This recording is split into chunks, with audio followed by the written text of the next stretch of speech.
آقا علیہ السلام کی شان بھی فرمایا امی، کیونکہ کسی استاد کے ساتھ نہیں پڑھے۔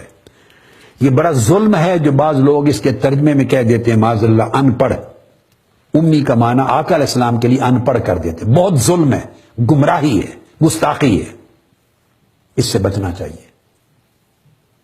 تو امی کا معنی یہ ہے کہ جو کسی استاد کے پاس نہیں پڑھا، کسی اسکول، مدرسہ، انسٹیٹیوشن میں نہیں پڑھا، تو جو کسی اس دنیا کے استاد اور کسی اسکول میں، مدرسہ میں نہیں پڑھا، تو بس کسی انسٹیٹیوشن میں نہیں گیا تو وہ ان پڑھ تو نہیں ہو گیا، وہ اللہ سے پڑھا ہے۔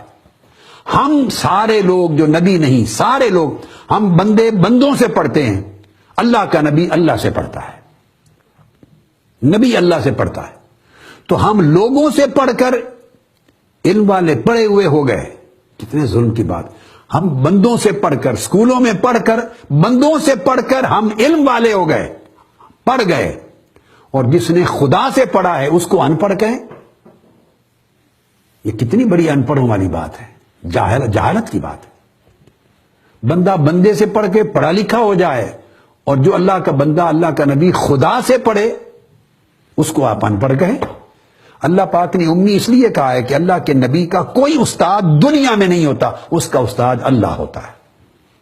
وَعَلَّمَكَ مَا لَمْ تَكُنْ تَعْلَمْ وَكَانَ فَضْلُ اللَّهِ عَلَيْكَ عَظِيمًا۔ اللہ نے آپ کو پڑھایا، اللہ نے آپ کو علم دیا، اللہ نے آپ کو تعلیم دی۔ قرآن کہہ رہا، تو جب قرآن کہہ رہا اللہ نے اے میرے محبوب آپ کو تعلیم دی، تو کس مسلمان کو حق ملتا ہے کہ وہ ان پڑھ کہے؟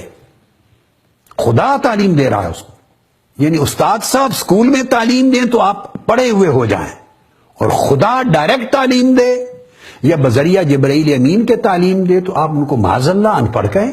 نہیں۔ تو امی ہونے کا نسبت صرف دنیا کی طرف ہے کہ دنیا میں کسی استاد یا مدرسے یا کتاب کے ذریعے نہیں پڑھے، وہ صرف کتاب وحی کے ذریعے پڑھے ہیں، اور اپنا استاد ان کا خدا ہے، اللہ ہے، اور سب سے بڑا معلم ہے اللہ پاک، معلم حقیقی۔ وَعَلَّمَكَ مَا لَمْ تَكُنْ تَعْلَمْ۔ اللہ نے آپ کو تعلیم دی، علامہ مصدر تعلیم کے مصدر باپ سے، اللہ نے آپ کو تعلیم دی، اور آقا علیہ السلام پھر آگے ان بندوں کو تعلیم دی۔ وَيُعَلِّمُكُمْ مَا لَمْ تَكُونُوا تَعْلَمُونَ۔ میرا محبوب تمہیں تعلیم دیتا ہے، وَيُعَلِّمُكُمُ الْكِتَابَ، تمہیں کتاب پڑھاتا ہے، کتاب کی تعلیم دیتا ہے۔ تو جو لوگوں کو کتاب کا علم دیتا ہے اس کو کیسے ان پڑھ کہہ سکتے ہیں؟ اور جس کو اللہ نے تعلیم دی ہے اس کو کیسے ان پڑھ کہہ سکتے ہیں؟ تو یہ ایک الگ بات ہے۔